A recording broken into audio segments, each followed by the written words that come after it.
A small-town Texas bank got a Christmas surprise it never saw coming. Randy, somebody with a mask, sunglasses, and a hat is trying to come up in here with presents. Merry Christmas. Hi, how are you? Good. Good. Got gifts. Put them in there. Right away, you can tell this isn't the typical Hollywood-style bank robbery. No screaming, no waving a weapon around, no unnecessary violence. That's actually a calculated tactic.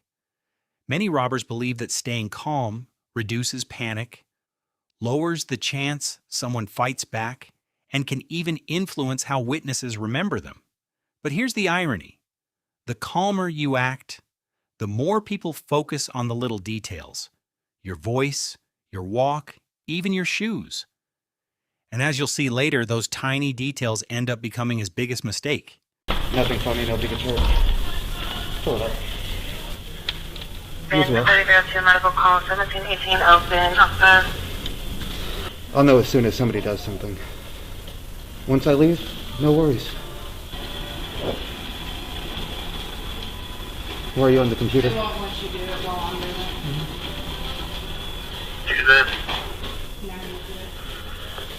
Thank you, ma'am. Okay, showing your honor. It's going to be a 65-year-old female. Okay, now go back to your hostel. Quickly, please.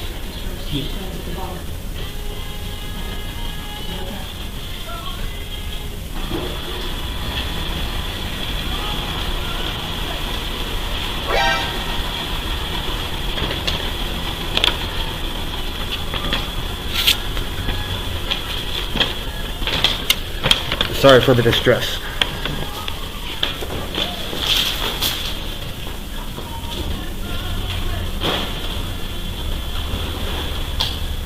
Officers and sheriff's deputies arrived just 3 minutes later after the teller dialed 911. During that time, bank employees witnessed the suspect cross the street but never enter a vehicle. What's going on, man? Pretty good. Hey, Davis, you better get this under control. So what happened? Guy walked around from the drive-thru and the tellers alerted me and said somebody with a mask is coming in with Christmas presents. He walked in, walked straight up and said to put whatever in the bag. And then he said, sorry for the distress. As he walked out, a bunch of cash fell and he just kept going. And then he walked across the street. They said he ran towards here, 4350, just be advised, myself and a deputy are coming from behind Texas Mattress through the woods that way.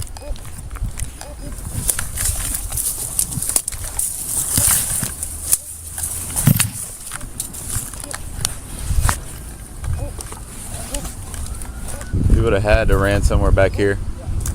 Did the guy look black, white, Hispanic? Completely covered. Just by his voice, he seemed middle-aged, but I couldn't tell.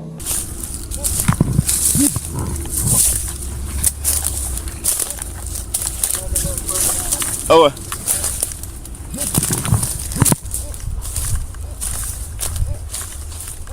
You hit a distress dispenser. That's him right there.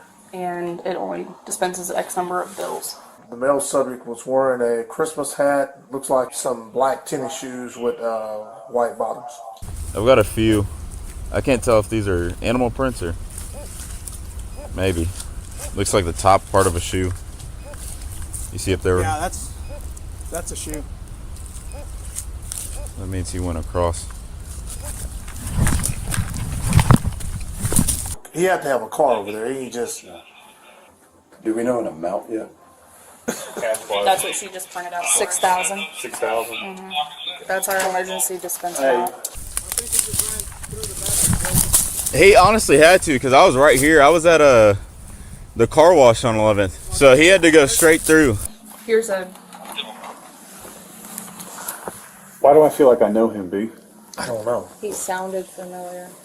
He did a good job covering himself up. Yeah. I can't even see any gaps. Wearing some Sauconys, I could tell that. Those shoes? Yeah, Those like black Sauconys. I can print you a copy of her driver's license as well. Nah, I ain't trying to get her for a credit. Yeah. That's our job. Our credit's good. I'm just saying. and he had what sounded like a... This is one of those moments where experienced investigators start trusting instinct just as much as evidence. Think about it. No getaway car, moving comfortably through familiar woods, and disappearing into a neighborhood instead of a highway. Criminal profilers call this a comfort zone. Most offenders commit crimes close enough to home that they know the area, but far enough away that they think they won't be recognized. It's a gamble that fails far more often than it succeeds. Police radio on him. He's got a radio. He has a He radio. has a radio on him.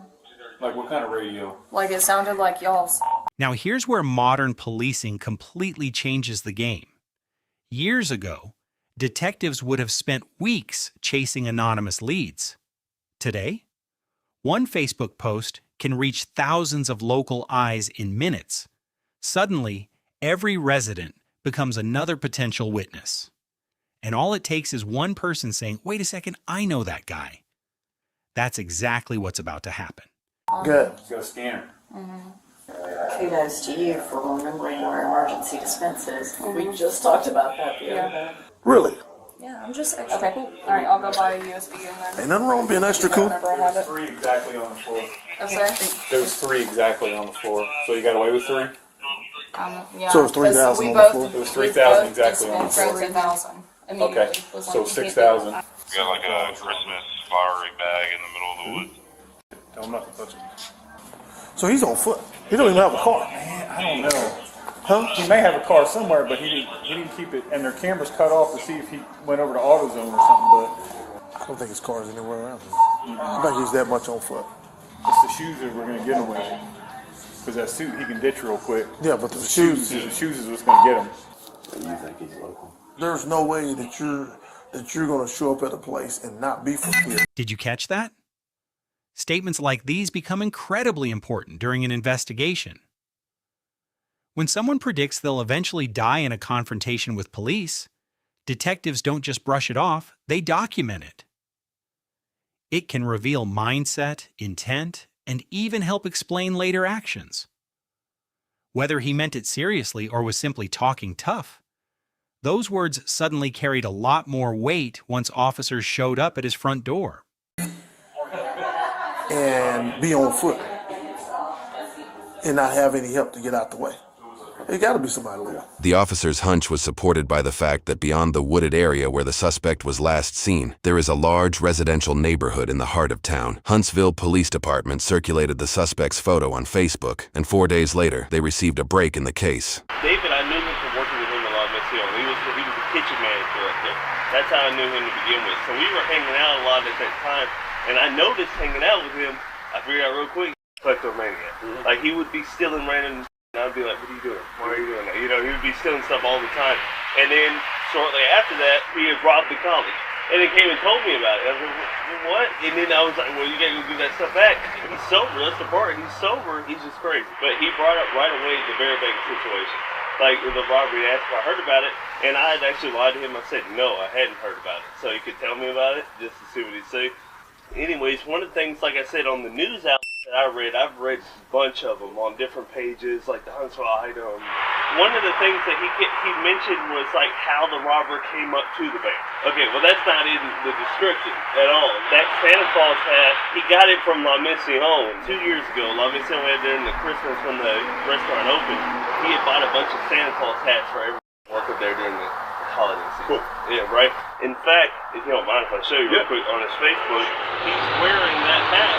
That same one. I looked at it in another picture. Yeah, I saw that one. Yeah.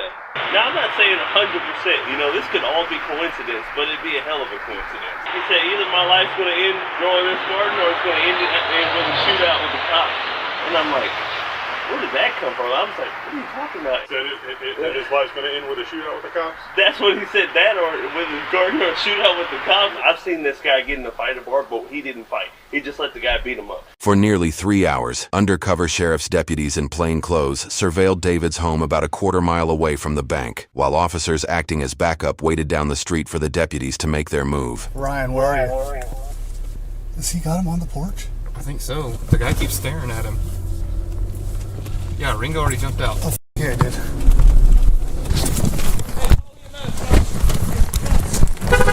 Hey, get EMS and not to our location.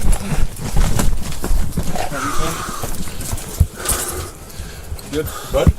Hey, come on. You're lucky you're still breathing. No. Yeah. You good? Good. Yeah. You good, bro? Is it you bleeding? No, it's him. Yeah.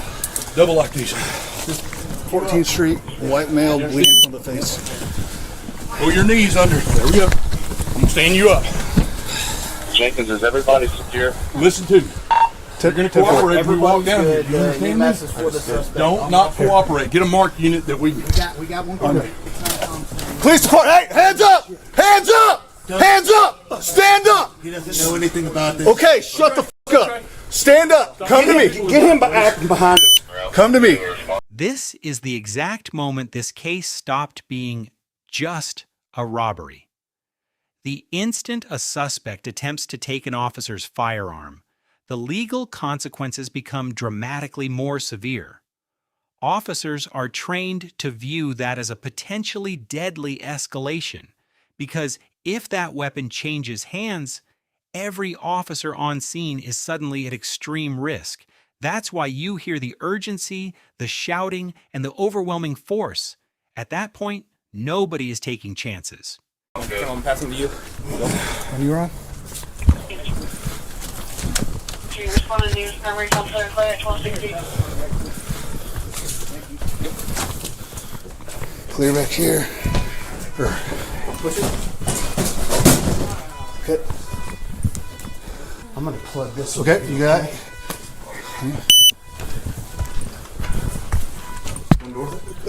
I'll hold this clear. Just clear right here. Police department. Police. Clear. Clear. Good, Ryan.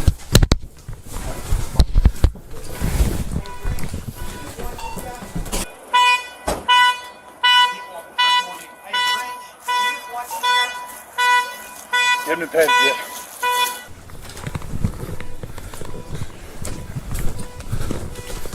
Clear, clear, clear. Is that my car beeping? I think so. I got a unit coming behind me. Lean over the skull. They're right there. You have anything on you that's going to stick me or hurt me? 101.7 J-Sam.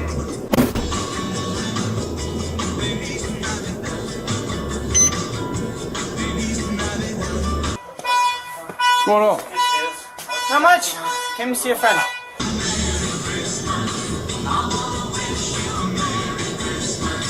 Is that your truck back there? I think so. You got the key on you? I don't think so. Yeah. Okay? No. You checking on Ryan? Yeah, we had him. I was going to get let EMS clean him up. Do we have anything on him, or can we unhandcuff him? No, we were just securing him while we were in the house. Go ahead, stand up. Okay. Those are orders. He's not allowed to go back in the house. Yeah, he knows that. Gotta go get that. We got a search warrant, so. Yeah. So let's put everything together.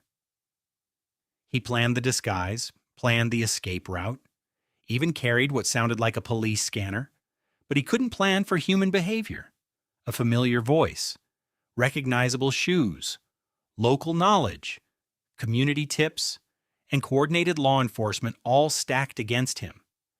Sometimes criminals obsess over hiding their identity while completely overlooking the one thing they can't disguise, the trail they leave behind.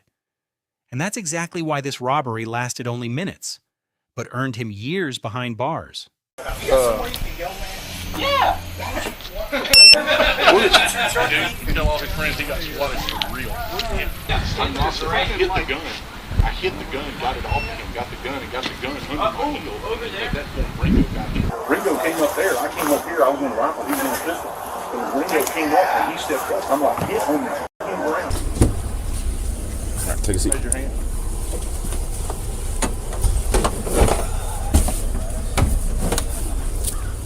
You see get arrested? Nope. Don't see it? Nope. So you're just playing video games as this is going on? Yep. Heard it, tuned out, dialed in. We're good now. Yeah, he tried to get Ringo's gun. Oh, I believe that. So he got hit in the face with a rifle a couple times. Hey man, I'm a paramedic.